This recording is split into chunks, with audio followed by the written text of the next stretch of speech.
بسم اللہ الرحمن الرحیم۔ شروع اللہ کے نام سے جو بڑا مہربان نہایت رحم والا ہے۔ السلام علیکم ورحمۃ اللہ وبرکاتہ۔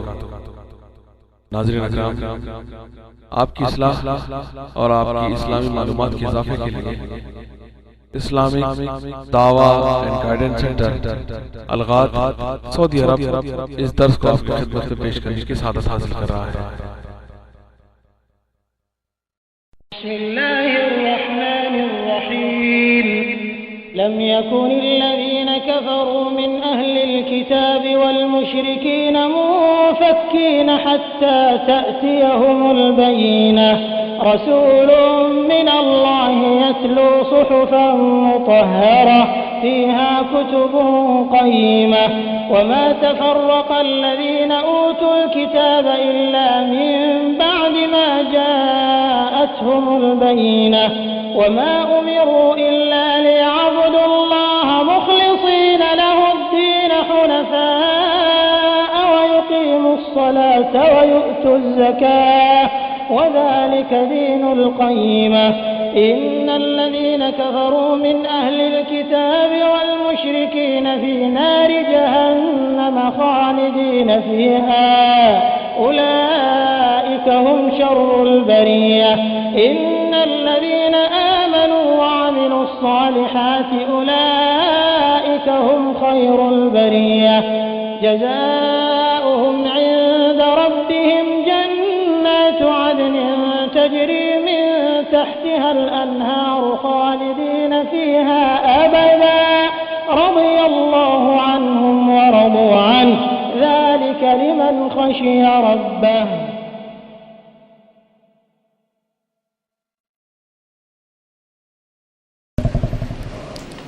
الحمد لله رب العالمين الرحمن الرحيم مالك يوم الدين ونشهد أن لا إله إلا الله ونشهد أن سيدنا ومولانا محمدا عبده ورسوله أرسله إلى الناس كافة بشيرا ونذيرا أما بعد فإن خير الحديث كتاب الله وخير الهدي هدي محمد صلى الله عليه وسلم وشر الأمور محدثاتها وكل محدثة بدعة وكل بدعة ضلالة وكل ضلالة في النار۔ أعوذ بالله السميع العليم من الشيطان الرجيم بسم الله الرحمن الرحيم يا أيها الذين آمنوا اتقوا الله وقولوا قولا سديدا يصلح لكم أعمالكم ويغفر لكم ذنوبكم ومن يطع الله ورسوله فقد فاز فوزا عظيما۔ سبحانك لا علم لنا إلا ما علمتنا إنك أنت العليم الحكيم۔ رب اشرح لي صدري ويسر لي أمري واحلل عقدة من لساني يفقهوا قولي واحلل عقدة من لساني يفقهوا قولي۔ عزیز ساتھیوں اور دینی بھائیوں،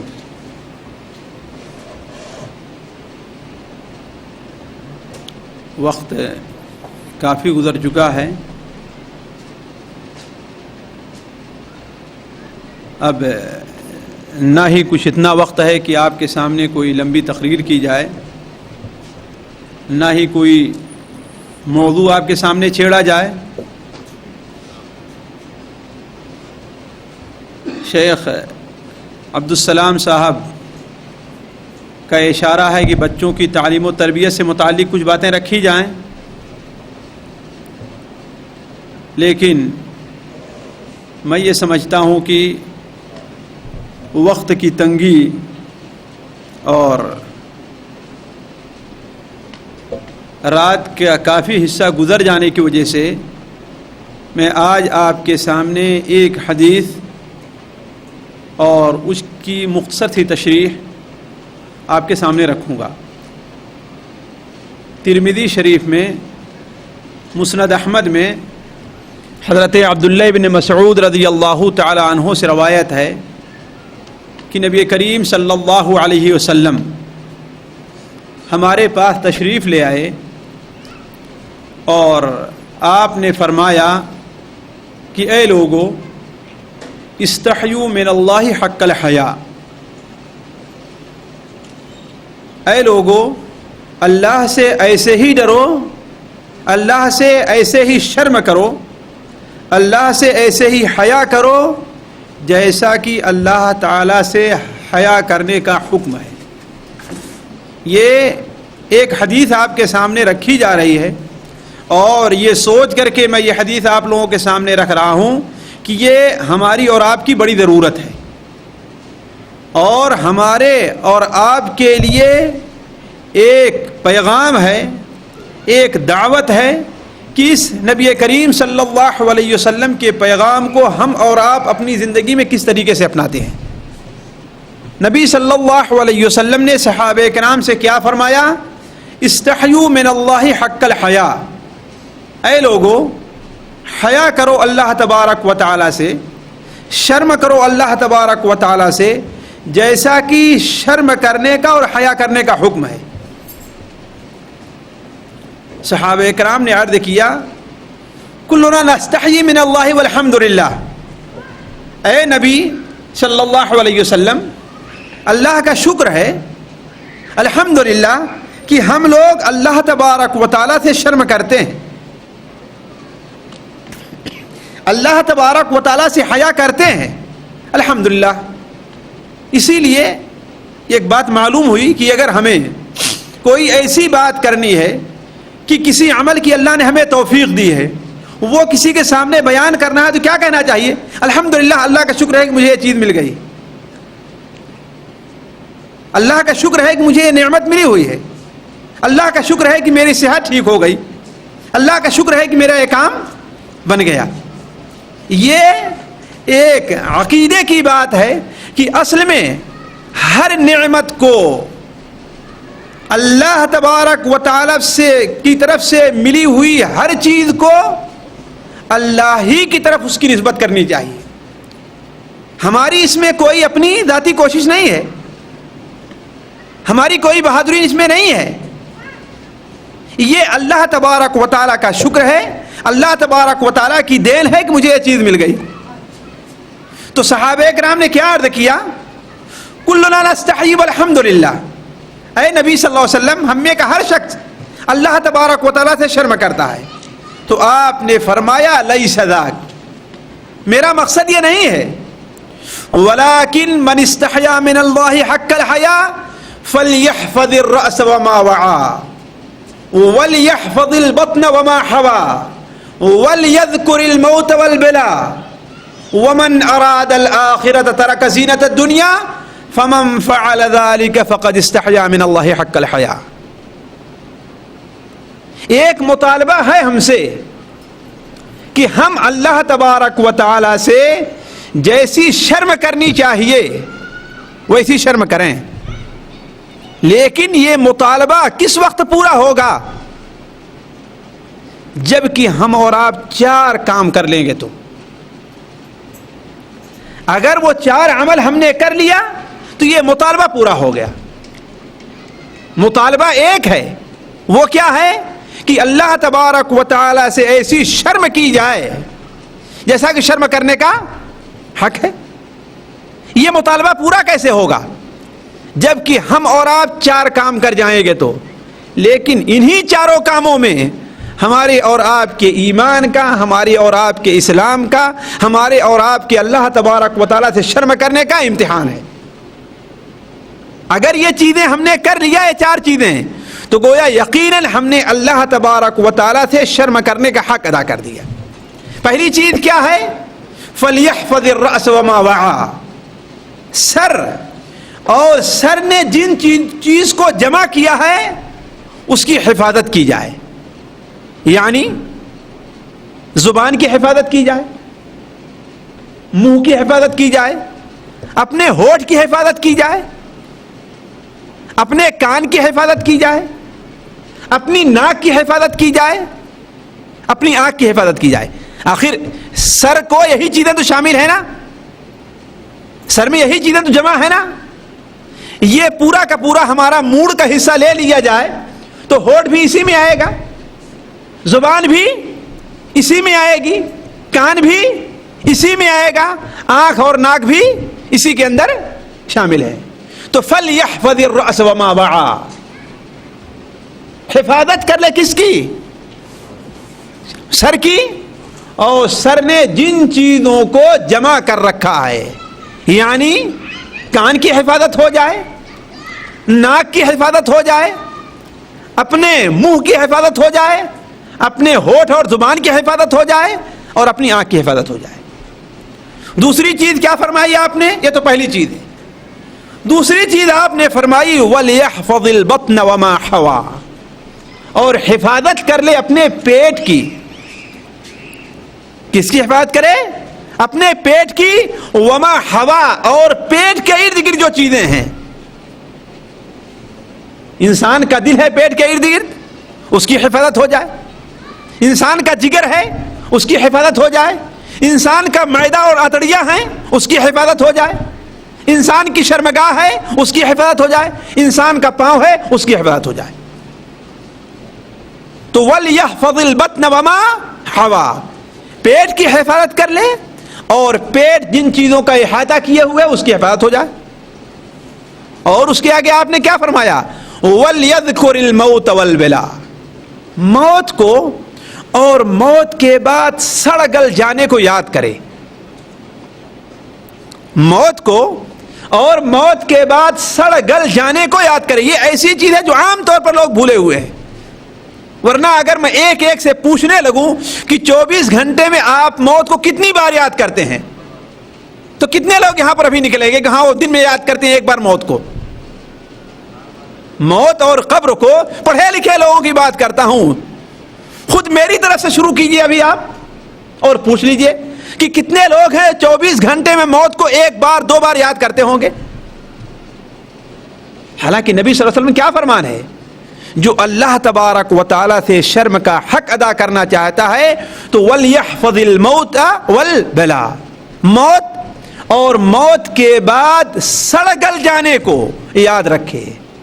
یہ تو تین چیز ہوئی. اور چوتھی چیز کیا ہے؟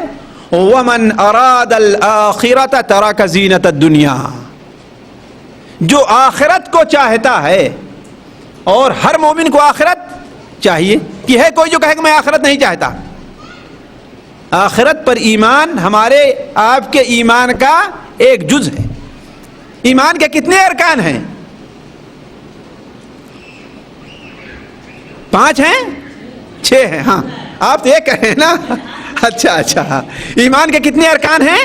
6 ارکان ہیں. ان میں سے ایک کیا ہے؟ آخرت پر ایمان لانا. تو ہر مومن کا ایمان پورا ہوگا ہی نہیں اگر وہ آخرت نہ چاہے تو. کہ پورا ہو جائے گا؟ اگر آخرت نہ چاہے تو اس کا ایمان پورا ہوگا ہی نہیں، وہ تو دہریہ شمار ہوگا. ما ہی الا حیاتنا الدنیا نموت ونحیا وما یہلکنا الا الدہر. یہ دنیا کی زندگی ہے، ہم زندہ ہیں اور مر جائیں گے، معاملہ ختم ہو جائے گا. کچھ جاہل لوگ کہتے ہیں ارے بھائی کس نے دیکھا ہے آخرت کو؟ دیکھا تو نہیں ہے یقیناً، لیکن سنا ہے. اور کس سے سنا ہے؟ نبی صلی اللہ علیہ وسلم سے، قرآن مجید سے. اللہ تبارک و تعالیٰ نے قرآن مجید میں آخرت سے متعلق جتنی باتیں بیان کی ہیں، جتنی باتیں بیان کی ہیں، شاید ہی کوئی صورت ایسی باقی ہو جس میں آخرت کا ذکر نہ ہو. اور آپ مکی زندگی کی ساری صورتیں آپ اٹھا کر کے دیکھ لیجئے، کثرت سے آخرت کا ذکر اس کے اندر پایا جا رہا ہے.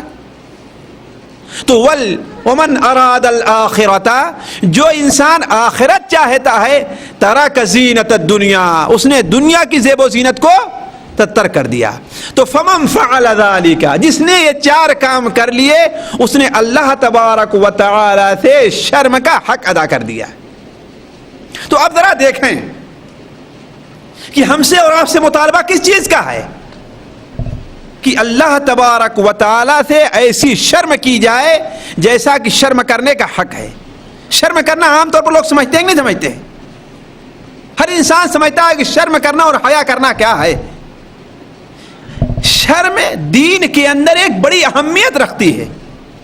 حیا ہمارے اور آپ کے دین میں ایک بڑی اہمیت رکھتی ہے. ایک صحابی بیان کرتے ہیں کہ اللہ کے رسول صلی اللہ علیہ وسلم کے سامنے حیا کا ذکر ہوا، شرم کا ذکر ہوا، تو لوگوں نے کہا اے اللہ کے رسول کیا حیا دین میں داخل ہے؟ تو آپ نے فرمایا یہی نہیں کہ حیا دین میں داخل ہے بلکہ سارا دین ہی حیا ہے، شرم ہے۔ اسی لیے بخاری اور مسلم وغیرہ میں ہے کہ ایک صحابی اپنے کسی بھائی کو برا بھلا کہہ رہے تھے، ڈانٹ رہے تھے، پھٹکار رہے تھے، ملامت کر رہے تھے کہ ارے بیوقوف کہیں کہ تو شرماتا ہے، اسی شرم کی وجہ سے تجھے یہ چیز نہیں ملی، تجھے یہ نہیں مل سکا، تجھے یہ نہیں مل سکا، تو بڑا بیوقوف ہے، شرم کرنے کی کیا بات ہے، جاؤ چلے جاؤ وہاں پر۔ آپ صلی اللہ علیہ وسلم کو ادھر سے گزر ہوا تو آپ نے فرمایا کہ دعو، اسے چھوڑ دو، فإن الحیاء من الایمان، اس لیے کہ شرم کیا ہے؟ ایمان کا ایک حصہ ہے۔ بلکہ ایک حدیث میں آپ نے تو یہ بیان فرمایا کہ ہر دین کا ایک طرح امتیاز ہوتا ہے، ایک نشان ہوتا ہے، اور ہمارے دین کا نشان کیا ہے؟ حیا اور شرم کرنا ہے، حیا اور شرم کرنا ہے۔ تو ہر انسان سے مطالبہ ہے کہ وہ شرم کرے، اللہ تعالیٰ سے شرم کرے، اللہ تعالیٰ کے نیک بندوں سے شرم کرے۔ ایک صحابی نبی کریم صلی اللہ علیہ وسلم کی خدمت میں آتے ہیں، امام احمد بن حنبل رحمہ اللہ نے اپنی کتاب الزہد کے اندر نقل کیا ہے کہ ایک صحابی نبی صلی اللہ علیہ وسلم کی خدمت میں آئے اور عرض کیا یا نبی صلی اللہ علیہ وسلم آپ مجھے کوئی وصیت کیجیے، اگر آپ لوگ صرف یہی ایک حدیث یہاں سے لے کر کے چلے جائیں تو میں سمجھتا ہوں کہ آپ کی زندگی کا نقشہ بدل جائے گا۔ اور چھوٹی سی حدیث ہے، آپ یاد کر سکتے ہیں اس کو، کہ صحابی نے آ کر نبی صلی اللہ علیہ وسلم سے کیا عرض کیا کہ آپ مجھے کوئی نصیحت کیجیے، کوئی وصیت کر دیجیے۔ تو آپ نے کیا فرمایا کہ اللہ تبارک و تعالی سے ایسے ہی شرم کرو، استحی من اللہ سبحانہ و تعالی کما تستحی من صالح قومک، تم اللہ تعالیٰ سے ایسے ہی شرم کرو جیسا کہ اپنی قوم کے کسی صالح اور نیک آدمی سے شرم کرتے ہو۔ واللہ میں پوچھوں آپ سے، آپ فلمیں دیکھتے ہوں، گندی فلم دیکھ رہے ہوں آپ، اور آپ کے پاس ایک داڑھی رکھنے والے مولوی صاحب پہنچ جائیں تو آپ کیا کریں گے؟ شرم کریں گے کہ نہیں شرم کریں گے؟ شرم کریں گے نا۔ آپ سگریٹ پی رہے ہوں اور آپ کے سامنے ہم جیسا آدمی چلا جائے یا حیا والا متوا چلا جائے تو آپ اگرچہ اس سے نہ ڈرتے ہوں لیکن اس کے لحاظ میں، اس کے احترام میں آپ سگریٹ کو پیچھے کر لیں گے۔ ایک لڑکا ہمارے ہی یہاں الہ آباد کا تھا، دیکھیے انسان کیسے اپنے سے بڑے سے شرم کرتا ہے۔ وہ کسی مجلس کے اندر بیٹھا سگریٹ پی رہا تھا، اچانک میرا گزر وہاں پر ہو گیا۔ اب وہ نہ پھینک سکتا ہے، مجھ سے ڈرتا نہیں لیکن شرم کی وجہ سے نہ پھینک سکتا ہے اور نہ اس کو میرے سامنے پی سکتا ہے۔ کیا کام کیا؟ پیچھے کر کے اس نے اپنے ہاتھ میں اس کو ایسے چھپایا اور چھپایا رہ گیا، تل ملا رہا، اس کا ہاتھ جل گیا اور اس نے میرے سامنے اسے ظاہر نہیں کرنا چاہا۔ تو آپ نے کیا فرمایا؟ اللہ تبارک و تعالی سے تو ایسا ہی ڈر جیسا کہ اپنے قوم کے نیک اور اللہ تعالیٰ سے تو ایسا ہی شرم کر جیسا کہ تو اپنے قوم کے نیک اور صالح لوگوں سے شرم کرتا ہے۔ یہ ہے شرم اللہ تبارک و تعالیٰ سے۔ آپ کسی بھی کام کرنے کا ارادہ کریں جو شریعت کے اندر جائز نہیں ہے، آپ یاد کر لیں کہ اگر دنیا کی کوئی ذات نہیں دیکھ رہی ہے لیکن اللہ تبارک و تعالیٰ ضرور دیکھ رہا ہے، اللہ تبارک و تعالیٰ ضرور دیکھ رہا ہے۔ اور ایک دن ایسا آئے گا کہ اللہ تعالیٰ ہمارے سامنے، اپنے سامنے مجھے کھڑا کرے گا اور ہم سے ہر چھوٹے بڑے کا حساب لے گا، ہے کہ نہیں؟ تو اگر شرم کر لے انسان اللہ تبارک و تعالیٰ سے جیسا کہ اللہ تعالیٰ سے شرم کرنے کا حق ہے تو اس سے کوئی گناہ سرزد نہیں ہو سکتا ہے۔ تو آپ نے کیا فرمایا؟ اللہ تعالیٰ سے ایسے ہی شرم کرو جیسا کہ اپنی قوم کے نیک اور صالح آدمی سے شرم کرتے ہو۔ تو عرض کر رہا تھا میں کہ شرم کا، حیا کا دین کے اندر ایک بڑا مقام حاصل ہے۔ آپ صلی اللہ علیہ وسلم نے فرمایا کہ شرم اور کم گوئی، شرم اور کم گوئی اور دین کی سمجھ اسلام کے اندر داخل ہے، اور اگر دنیا میں اس کی وجہ سے کچھ نقصان بھی ہو جاتا ہے تو آخرت میں اس سے بڑا فائدہ حاصل ہوتا ہے۔ اور بدگوئی اور بے حیائی اور بدتمیزی کی باتیں، دلیری کی باتیں، یہ کیا ہے؟ نفاق کی علامت ہے. اگر اس سے دنیا میں کچھ فائدہ بھی ہو جاتا ہے تو آخرت میں اس سے بڑا اسے نقصان ہوا کرتا ہے. تو شرم کو دین کے اندر ایک اچھا مقام حاصل ہے. اسی لیے نبی کریم صلی اللہ علیہ وسلم کتنے شرمیلے تھے. صحابی بیان کرتے ہیں کہ جتنی کنواری عورت شرمیلی ہوا کرتی ہے نبی صلی اللہ علیہ وسلم اس سے ہی بڑھ کر کے شرمیلے تھے. حضرت عثمان غنی رضی اللہ تعالیٰ عنہ کے بارے میں آتا ہے کہ جب سے اسلام قبول کیا ہے وہ حمام میں بھی بیٹھا کرتے تھے تو اپنے سر کو نیچے کیا رہا کرتے شرم کی وجہ سے. تو جو اللہ کا جتنا نیک بندہ ہوگا وہ اللہ تبارک و تعالیٰ سے اتنا ہی شرم کرنے والا ہوگا. تو عرض کر رہا تھا کہ یہ مطالبہ ہم سے اور آپ سے ہے. کیا مطالبہ ہے؟ کہ اللہ تبارک و تعالیٰ سے شرم کریں ہم اور آپ جیسا کہ شرم کرنے کا حق ہے. لیکن یہ پورا کیسے ہوگا؟ یہ مطالبہ کیسے پورا کریں گے؟ ہم اور آپ 4 چیزوں پر عمل کر لیں گے. تو پہلی چیز کیا ہے؟ فَلْيَحْفَظِ الرَّأْسَ وَمَا وَعَى، سر کی حفاظت کریں اور سر جن چیزوں کو شامل ہے اس کی حفاظت کر لیں. یعنی اپنے منہ کی حفاظت کریں. منہ کے اندر ہونٹ بھی شامل ہے. یہ ہونٹ کی حفاظت بھی ہم سے اور آپ سے اس کا مطالبہ ہے. حفاظت 2 طرح کی ہے، وہ بتا دوں آپ کو. ایک تو مادی حفاظت ہے اور ایک معنوی حفاظت ہے. یہ ہونٹ کے ہم مالک ہیں نا، لیکن کسی بھی صورت میں اس ہونٹ کا کاٹنا ہمارے لیے جائز نہیں ہوگا الا کہ ہمارے لیے نقصان دہ ہو جائے. وہ ہونٹ ہم اپنے ہاتھ کے مالک ہیں لیکن اس انگلی کا کاٹنا ہمارے اور آپ کے لیے جائز نہیں ہوگا. کیوں؟ ہماری ملکیت نہیں ہے. کس کی ملکیت ہے؟ اللہ تعالیٰ کی ملکیت ہے. تو ایک حفاظت تو ہے جو مادی ہے. اسی لیے کسی ایسی چیز کا کھانا جو انسان کی صحت کے لیے مضر ہے اس چیز کا کھانا جائز نہیں ہوگا. کوئی بھی چیز ہے چاہے شریعت کے اندر ظاہر واضح طور پر اسے حرام کیا گیا ہو یا نہ کیا گیا ہو. اسی لیے جو علماء سگریٹ کو، تمباکو کو، حکے کو حرام کہتے وجہ اس کی کیا ہے؟ کہ یہ چیز انسان کی صحت کے لیے مضر اور نقصان دہ ہے. اور دنیا کا کوئی ڈاکٹر ایسا بیوقوف نہیں ہے جو کہتا ہو کہ انسان کی صحت کے لیے یہ چیزیں مفید ہیں. دنیا کا ہر ڈاکٹر چاہے جس دنیا کا رہنے والا ہے، کالی دنیا کا رہنے والا ہے، گورے دنیا کا رہنے والا ہے، آسٹریلیا کا ہے یا ایشیا کہیں بھی رہنے والا ہے، وہ یہ کہتا ہے کہ سگریٹ انسان کی صحت کے لیے مضر اور نقصان دہ ہے. اس لیے سگریٹ کا پینا کیا ہے ہمارے اور آپ کے لیے؟ جائز نہیں ہے.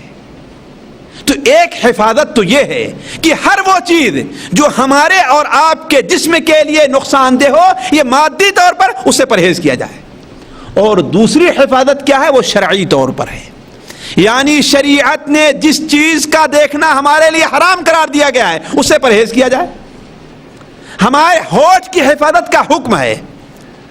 ہمارے ہونٹ کی حفاظت کا حکم ہے. اب آپ سمجھیں کہ ہونٹ کی حفاظت کیسے ہو، لیکن اگر اسی ہونٹ کو صحیح طور پر استعمال کیا گیا تو اس کا بڑا فائدہ ہے، اور اگر صحیح استعمال نہ کیا گیا تو بڑا نقصان ہے.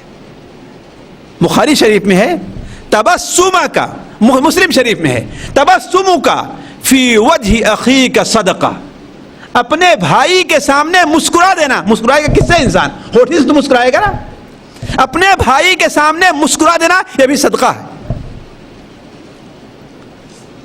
ابو داؤد کے اندر اور مسلم شریف میں ہے لا تحقرن من المعروف شیئا، نیکی کی کسی بات کو تم ہلکا نہ سمجھو، چھوٹی سی بات ہو اس کو بھی ہلکا نہ سمجھو. وَلَوْ أَن تَلْقَ أَخَاكَ بِوَجْهٍ طَلْقٍ، اگرچہ اپنے بھائی سے، اپنے مسلمان سے خوش ہو کر کے، مسکرا کر کے تم بات کرو. تو یہ ہونٹ کیا ہے؟ اللہ تعالیٰ کی نعمت ہے. اس کی حفاظت ہم سے اور آپ سے مطالبہ ہے. لیکن اگر اس کی حفاظت نہیں کی گئی تو دن قیامت میں یہی ہمارے اور آپ کے لیے وبال بن جائے گا. ایک مثال دیتا ہوں. حضرت عبداللہ ابن عباس رضی اللہ تعالیٰ عنہ قرآن مجید سورہ الکہف کی آیت ما لہذا الکتاب لا یغادر صغیرۃ ولا کبیرۃ الا احصاها کہ ظالم، کافر، فاسق، منافق دن قیامت میں روئے گا، چلائے گا، پریشان ہوگا کہ ارے یہ نامہ اعمال ہمیں کیا مل گیا ہے. یہ کون سی کتاب ہم کو ملی ہے؟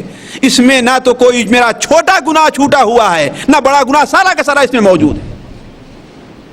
دوستو، یہی آخرت پر ایمان کی بات ہے کہ دیکھیں کوئی بھی کام ہم کرتے ہیں، ذرہ برابر ہی چھوٹا کام کیوں نہ ہو، آنکھ کا اشارہ ہی کیوں نہ ہو، ہونٹ کا ہلا دینا ہی کیوں نہ ہو، یہ بھی ہمارے اور آپ کے نامہ اعمال کے اندر لکھا جا رہا ہے۔ ہمارے اور آپ کے نامہ اعمال میں یہ بھی لکھا جا رہا ہے۔ اگر اللہ پر ایمان ہے، اللہ تعالیٰ کے سامنے حاضر ہونا ہے، تو شرم کریں اس سے کہ اللہ کو کیا جواب دیں گے ہم اور آپ۔ تو حضرت عبداللہ ابن عباس رضی اللہ تعالیٰ عنہ نے صغیرہ کی تفسیر کیا کی ہے؟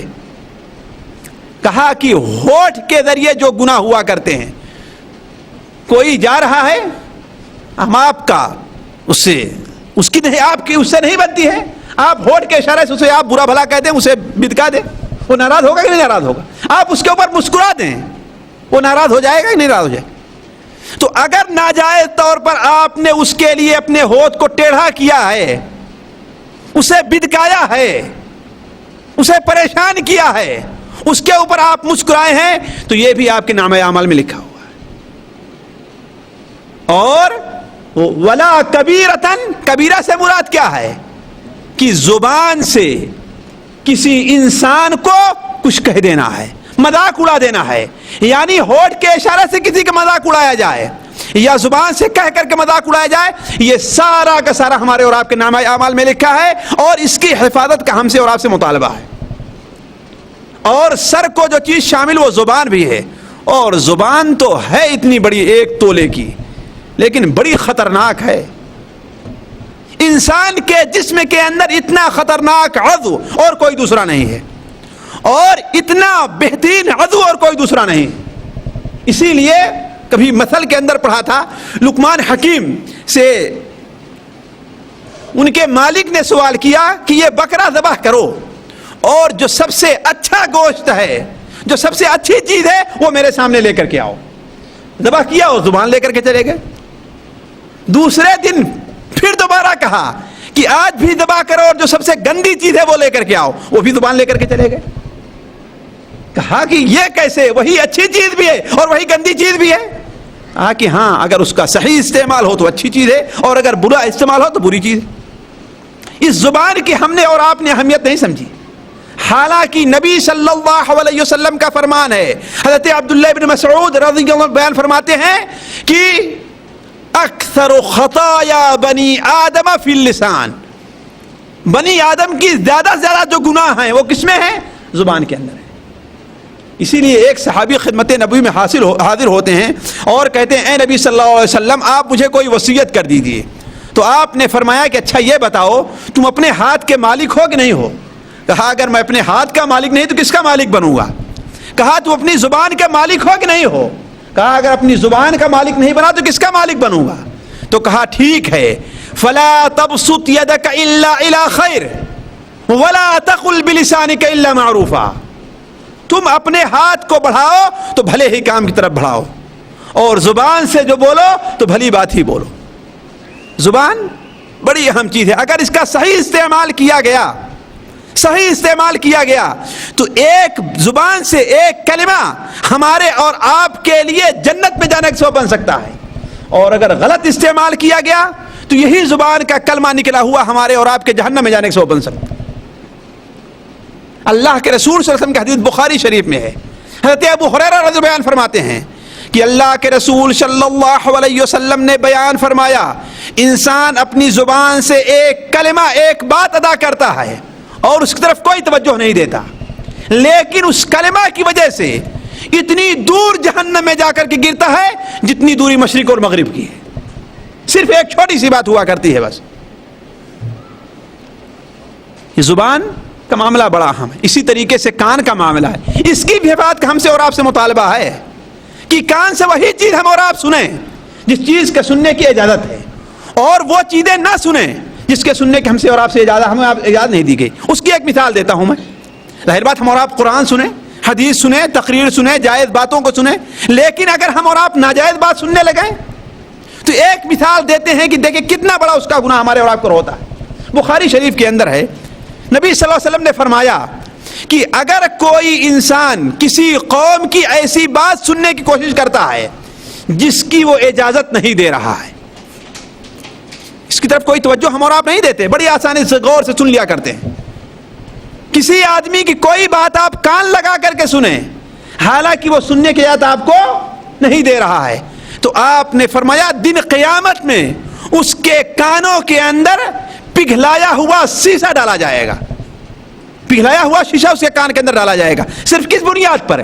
اس لیے کہ وہ کان سے ایسی باتیں سن رہا ہے جس کی سننے کی اجازت اللہ تعالیٰ نے نہیں دی ہے. اسی لیے نبی صلی اللہ علیہ وسلم نے فرمایا کیا؟ صوتانی ملعونان، دو آواز ایسی ہیں جو ملعون ہیں، ان باتوں کو سننا ملعون ہے، اس کا سننے والا ملعون ہے.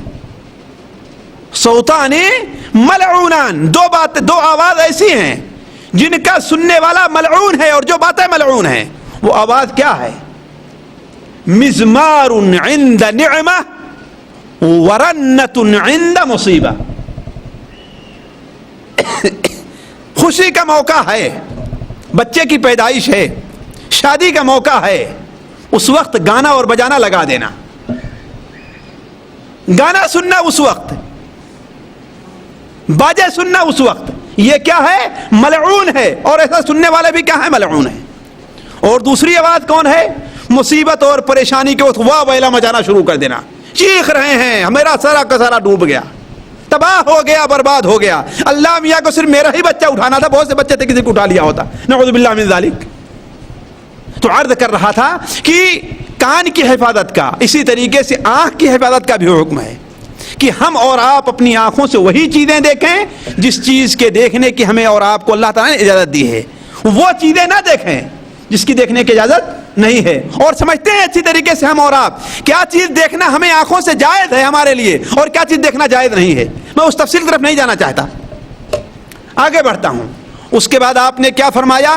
وَلْيَحْفَظِ الْبَطْنَ وَمَا حَوَى، پیٹ کی حفاظت کر لے اور پیٹ جن چیزوں کا احاطہ کیا اس کی حفاظت کر لے.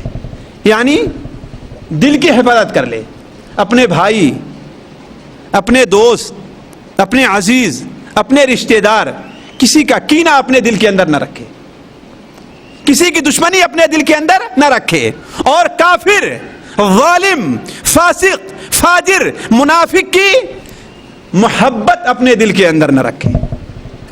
دونوں چیزیں ہیں جن کی محبت رکھنے کا قرآن میں اور حدیث میں حکم ہے، ان کی محبت اپنے دل کے اندر رکھی جائے، اور جن سے دشمنی رکھنے کا حکم ہے قرآن اور حدیث میں، دل کے اندر ایسے لوگوں سے بغض رکھا جائے.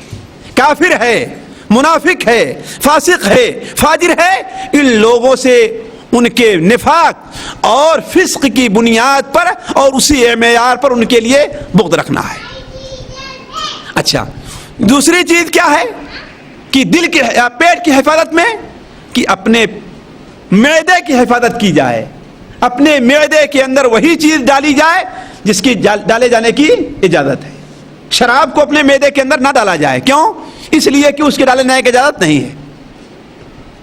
اسی طریقے سے ہر وہ چیز جس کا کھانا شریعت نے حرام کر دیا، چوری کا مال ہے، سود کا مال ہے، ڈاکہ ڈالا ہوا مال ہے، کوئی بھی مال ہے جس کی اجازت شریعت نے نہیں دی ہے، اس کو اپنے پیٹ کے اندر نہ ڈالا جائے.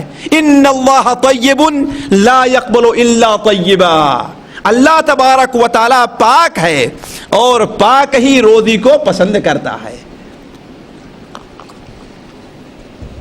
اسی طریقے سے پیروں کی حفاظت کا بھی ہمیں اور آپ کو حکم ہے. جائیں اس طرف جس طرف جانے کی اجازت ہے، اور ادھر سے رک جائیں ادھر جانے سے ہمیں اور آپ کو منع کیا گیا ہے. ذرا غور کریں، اس پیر کی حفاظت ہم کریں، مثال تو مسجد کی طرف جاتے ہیں تو اس پر کتنا بڑا ہمیں اور آپ کو ثواب ملے گا. نبی صلی اللہ علیہ وسلم نے بیان فرمایا کہ جو انسان اپنے گھر سے مسجد کی طرف آتا ہے اور اس کا مقصد ہوتا ہے کیا؟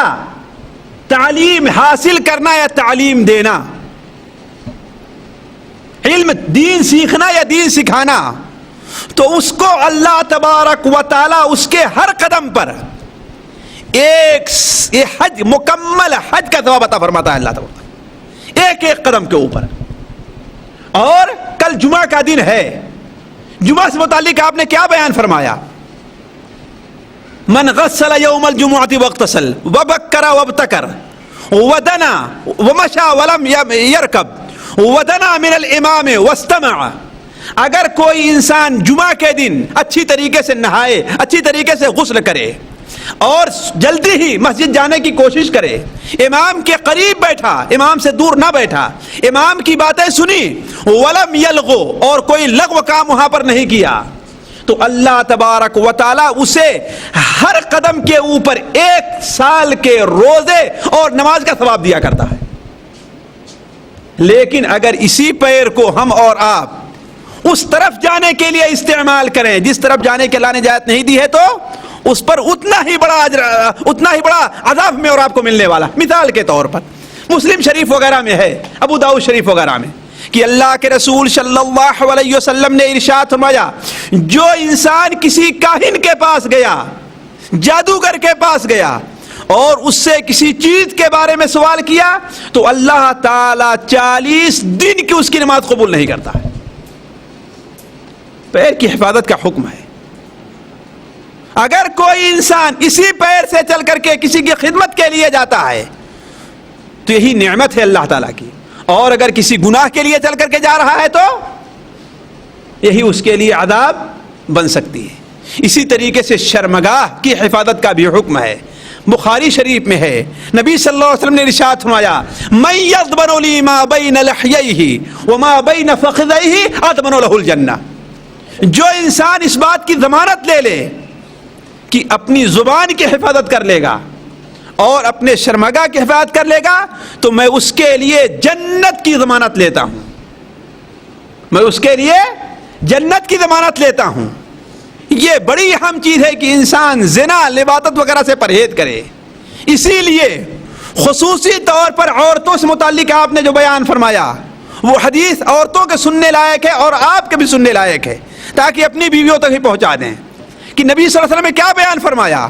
ایما امرأۃ صلت خمسها وصامت شهرها واحسنت فرجها واطاعت بالها تدخل من ای ابواب الجنة شاءت.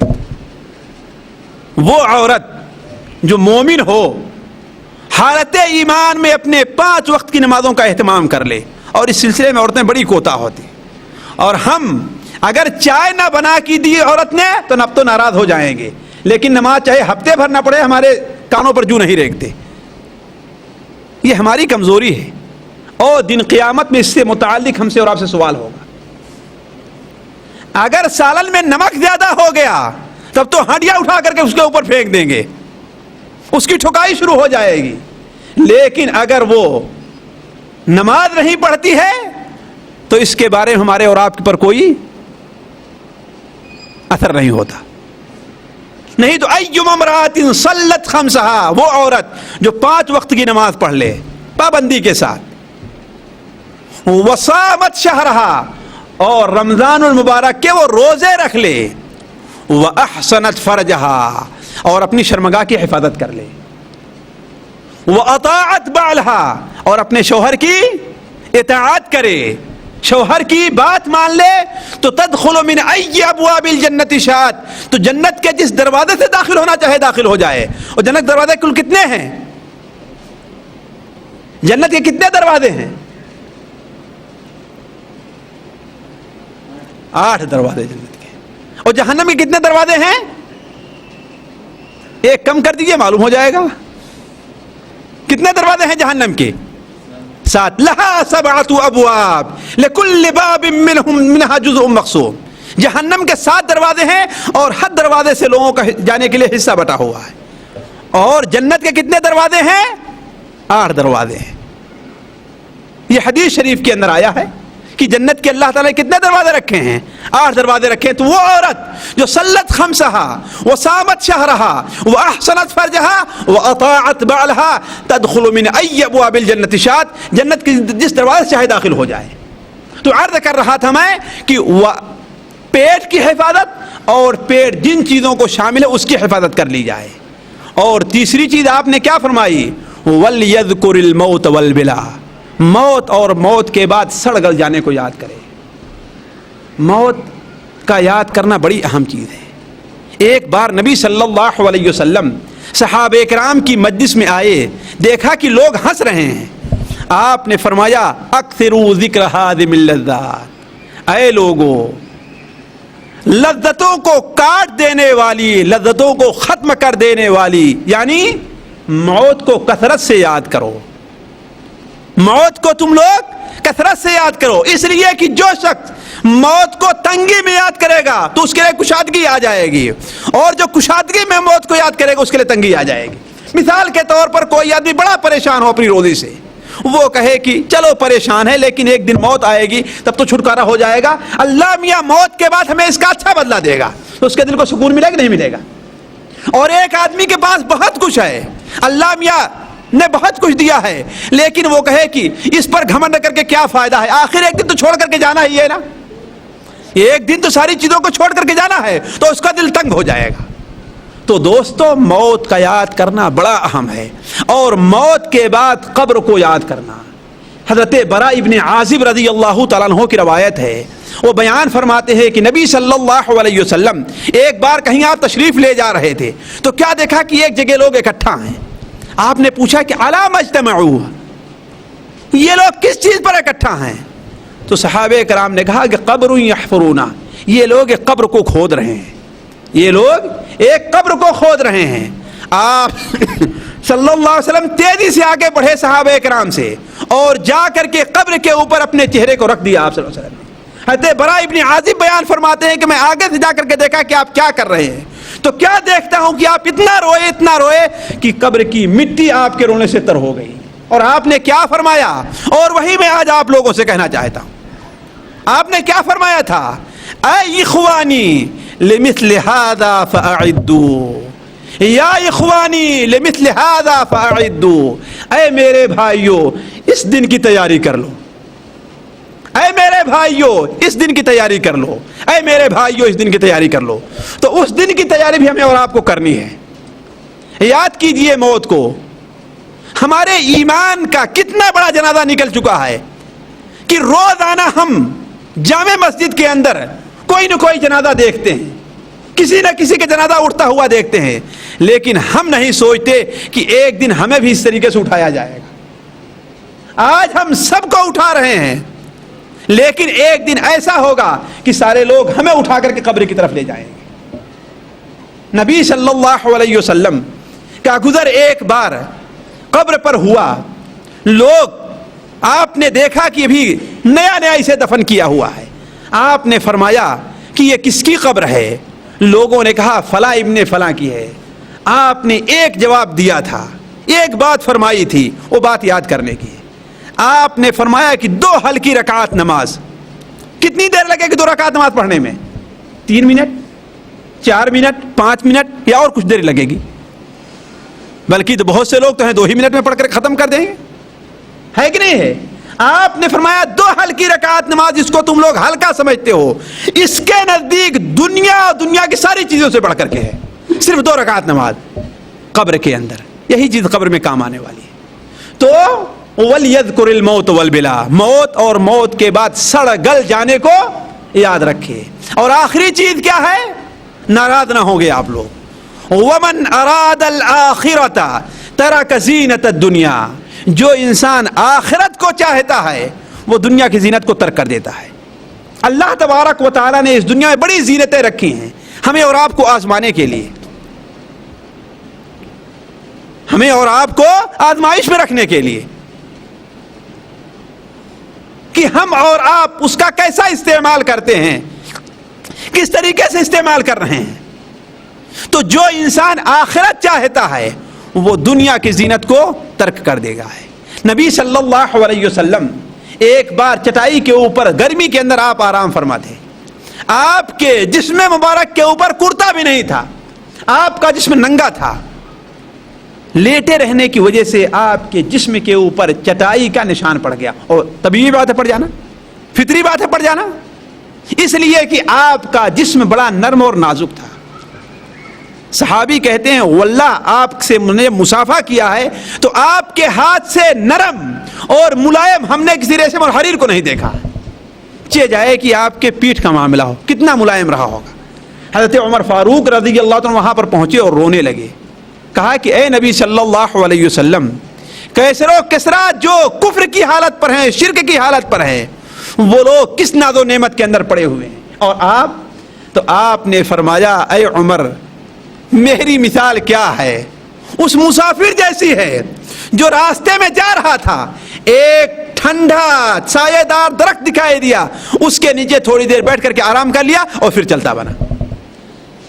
نبی صلی اللہ علیہ وسلم ہر قسم کی زینت حاصل کر سکتے تھے، لیکن آپ صلی اللہ علیہ وسلم کو آخرت محبوب تھی، اس لیے آپ نے دنیا کی زینت کو ترک کر دیا تھا۔ اس لیے جو انسان زینت کا ارادہ، آخرت کا ارادہ رکھتا ہے، وہ دنیا کی زینت کو ترک کر دے۔ معاف کریں گے، داڑھی کا چھلانا کیا ہے؟ یہ دنیا کی زینت ہے۔ گورے چہرے کے اوپر کالے بال اچھے نہیں لگتے، ابھی جوانی ہے نا، اچھا نہیں لگتا ہے، ماں بھی ناراض ہوتی ہے، بیوی بھی ناراض ہوتی ہے۔ ایک صاحب یہاں تھے، انہوں نے داڑھی رکھ لی، گئے انڈیا تو وہاں پر مڑا دیا۔ ہم نے کہا یہ کیا کیا بھائی؟ کہا کہ امی جان ناراض ہونے لگی کہ ابھی نوجوانی ہے، ابھی جوان ہو، بھی داڑھی رکھ کر کے کیا کرو۔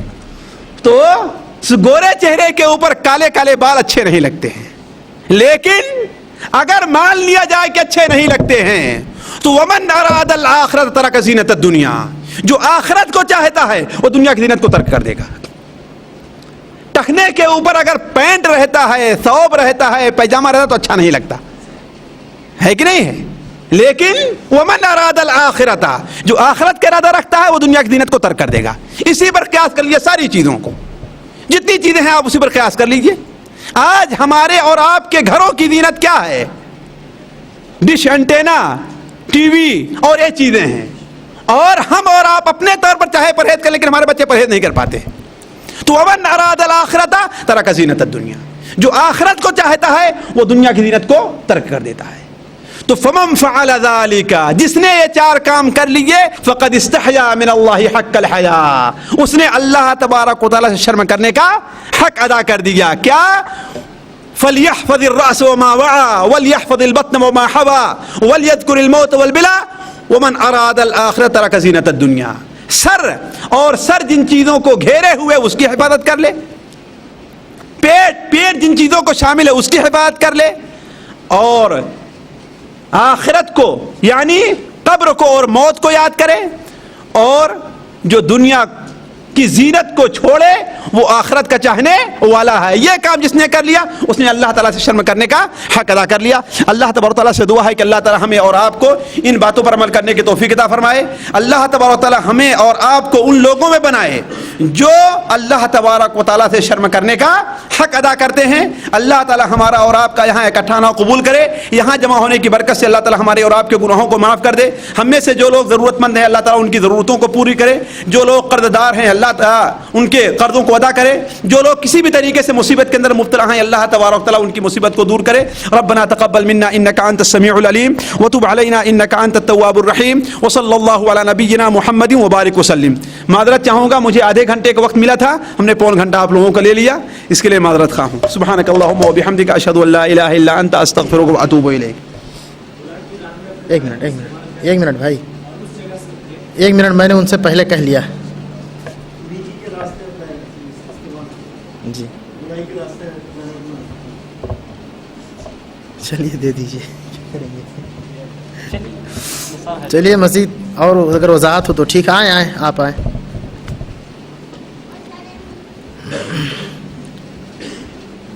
سوال نمبر 7 ہے، جمعہ کے دن پہلے جانے والے کے لیے کیا فضیلت بتلائی گئی؟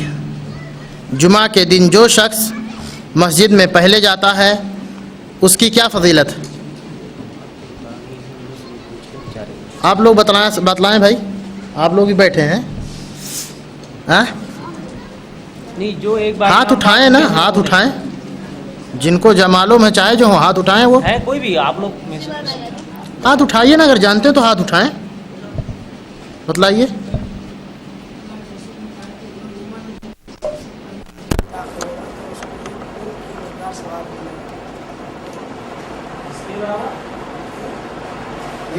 ایک اونٹ کے مقدار سوال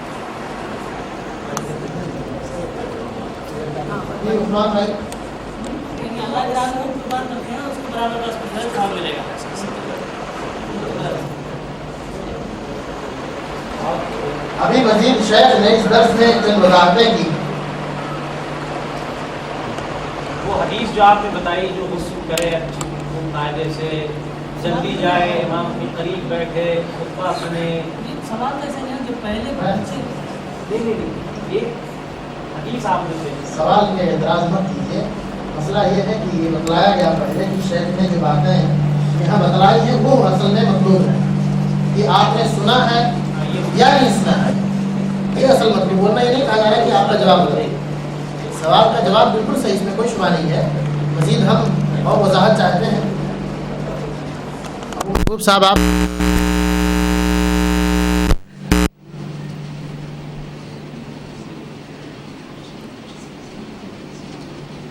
کوئی بتائیں. ہاتھ اٹھا ادھر. جی صالح بھائی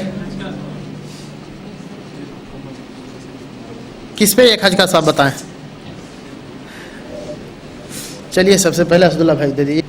ٹھیک ہے دے دیجیے. آپ ایک بار لے چکے ہیں نا. چلیں جواب ان کا صحیح ہے لیکن یا چلیں اس کے بعد کوئی سوال کریں. غلط جواب پہ انعام دینا بھی تو صحیح نہیں. تو جواب کی وضاحت کریں نا. زور سے بتا دیں بھائی سب لوگ سن لیں. جو آدمی جمعہ کے دن جو سب سے پہلے مسجد میں یہ کہا گیا کپڑے صاف پہن کر مسجد جائے گا اس کا امام کے قریب بیٹھے گا اس کو اللہ تعالیٰ جو ہے 1 سال روزے رکھنے کا اور 1 سال جو نمازیں پڑھتا ہے اس کا ثواب دے گا.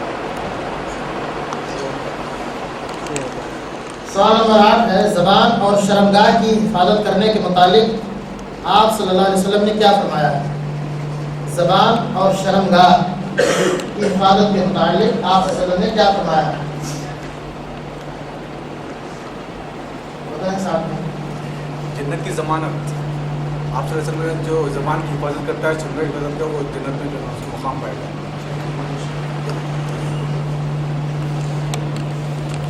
سوال نمبر 9 عازم اللذات سے کیا مراد ہے. عازم اللذات ابھی شیخ نے ایک جملہ استعمال کیا تھا. عازم اللذات اس سے کیا مراد ہے.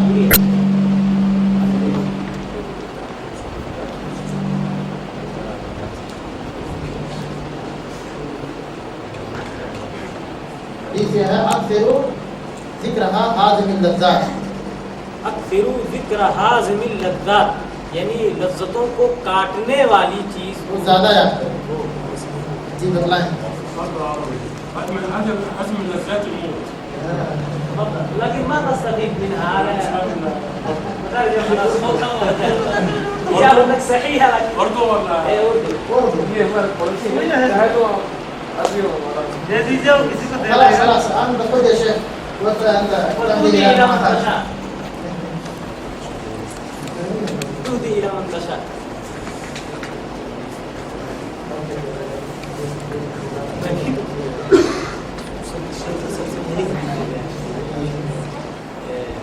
شیخ نے ابھی جب درس شروع کیا ہے تو سب سے پہلے کس حدیث سے درس شروع کیا ہے آپ وہ اس کا ترجمہ بتائیں. ابھی نہیں ضرورت.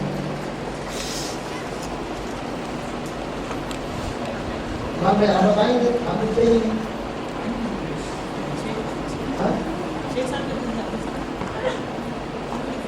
شیخ نے جب درس شروع کیا ہے تب کی بات آپ بتائیے. ٹھیک ہے بعد میں وہ چلیے بتائیے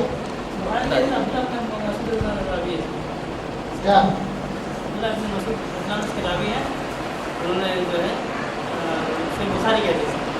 حدیث کیا ہے. چار چیزوں کے اوپر جو ہے جو آپ بتائیں. جی سب سے پہلے جس نے حدیث سے شیخ نے درس شروع کیا تھا اس کا ترجمہ کیا. آپ نے اس حدیث کو حدیث مشہور حدیث ہے اس میں کہا گیا کہ چلا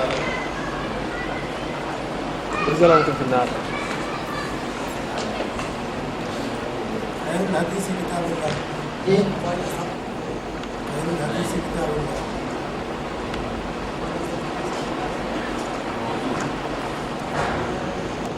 اور کوئی بتلائیں گے.